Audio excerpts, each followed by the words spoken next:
জয় গুরু পরম প্রেমময় শ্রী ঠাকুর অনুকূল চন্দ্র শ্রীচরণে প্রণাম জানিয়ে শুরু করছি আজকের পরিবেশন।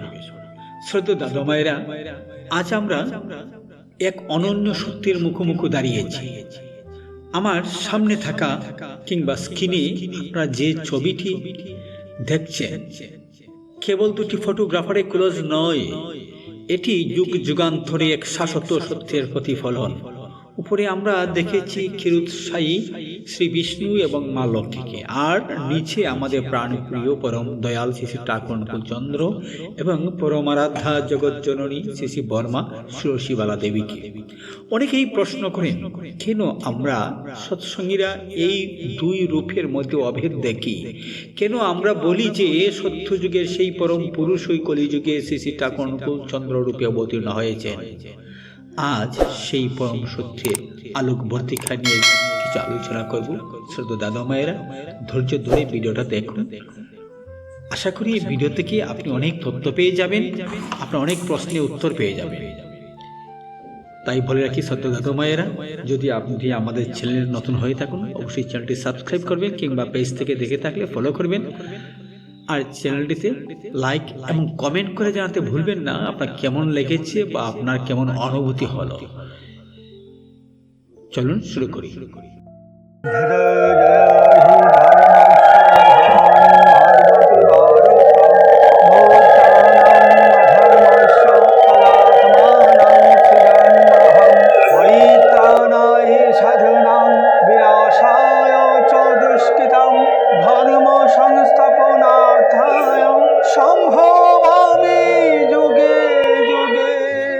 সত্য দাদা মায়েরা, ছবির দিকে লক্ষ্য করুন।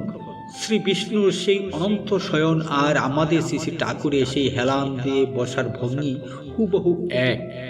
শ্রী ঠাকুর বলতেন, স্বভাব যার যেমন থাকে দেহটা তার তেমনি হয়। ভগবান যখনই মর্তে আসেন তার সত্তার মূল সুরটি কিন্তু পরিবর্তন হয় না। পুরাণে লক্ষ্মী নারায়ণ হলেন জগতের পালন কর্তা, আর পাবনার হিমায়তপুরে আমরা কি দেখলাম? শ্রী শ্রী ঠাকুর নিজের হাতে হাজারো মানুষের অন্ন, বস্ত্র ও আশ্রয়ের ব্যবস্থা করেছেন।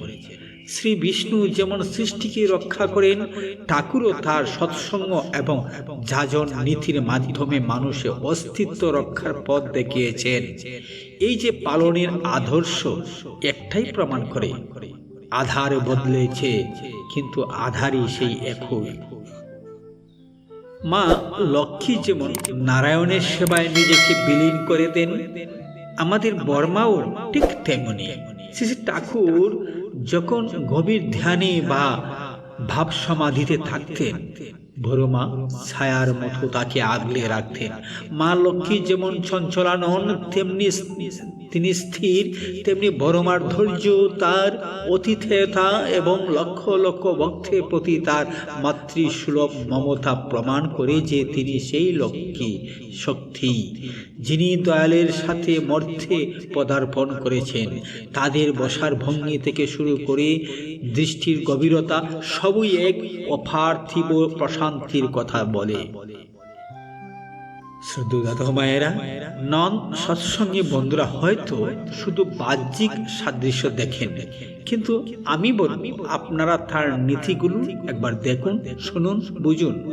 শ্রীকৃষ্ণ বা বিষ্ণু যা বলে গীতায় বলে গিয়েছেন, ধর্ম সংস্থাপনার্থায় সম্ভবামি যুগে যুগে, ঠাকুর সেটাকে আধুনিক বিজ্ঞানের ভাষায় আমাদের শিখিয়েছেন বাছা বাড়ার পথ হিসাবে। ঠাকুরের বিবাহ, অখণ্ড সতীত্ব এবং বর্ণাশ্রম নীতিগুলো কি সেই সনাতন আর্য সংস্কৃতিরই পুনর্জাগরণ নয়? নারায়ণ যেমন জগতে শ্রী বা সৌন্দর্য বৃদ্ধি করেন, ঠাকুরও মানুষের চরিত্র গঠন করে তাদের জীবনকে শ্রীমণ্ডিত করতে চেয়েছেন। যারা আজ সংশয় প্রকাশ করেন, তাদের প্রতি আমার সবিনয় নিবেদন, আপনারা একবার অনুশ্রুতি বা পুণ্যপুঁথি পড়ে দেখুন, দেখবেন সেখানে সেই প্রাচীন ঈশ্বরেরই আধুনিকতম সংস্করণ খুঁজে পাবেন। ইতিহাস সাক্ষী আছে, অবতার যখনই আসেন সাধারণ মানুষ তাকে চিনতে ভুল করে। শ্রীকৃষ্ণকে অনেকে রাখাল ছেলে ভেবেছিল, শ্রীরামচন্দ্রকে অনেকে সাধারণ রাজা বলে মনে করেছিল। তাই আজ যদি কেউ আমাদের ঠাকুরকে কেবল একজন মানুষ মনে করেন, তাতে আমাদের দুঃখ নেই। কারণ পূর্ণিমার চাঁদ উঠলে যেমন সব মেঘ একদিন সরে যায়, ঠাকুরের আদর্শের আলো তেমনি একদিন বিশ্বময় ছড়িয়ে পড়বে। আমরা যারা সৎসঙ্গী, আমরা ছবি দেখে বিশ্বাস করিনি, আমরা তার ছলন বলন আর আমাদের জীবনের আকুল পরিবর্তন দেখে চিনেছি তিনিই আমাদের নাথ, তিনি আমাদের নারায়ণ। আসুন আমরা বিতর্কে না গিয়ে আমাদের যাজন যোজন ও ইষ্টবিধির মাধ্যমে প্রমাণ করি যে আমরা সেই পরম পুরুষের সন্তান। জয় গুরু। সদ্য দাদা মায়েরা, আজকে ভিডিওটা মূলত এ পর্যন্তই ছিল। দেখা হবে আমাদের পরবর্তী ভিডিওতে। ভালো থাকুন, সুস্থ থাকুন, ঠাকুর সবার মঙ্গল করুক। আবারও বলছি, আমাদের চ্যানেলটি সাবস্ক্রাইব করুন, কমেন্ট করুন, একটা লাইক করুন এবং শেয়ার করে অন্যান্য গুরু ভাইদেরকে দেখার সুযোগ করে দেবেন। জয় গুরু।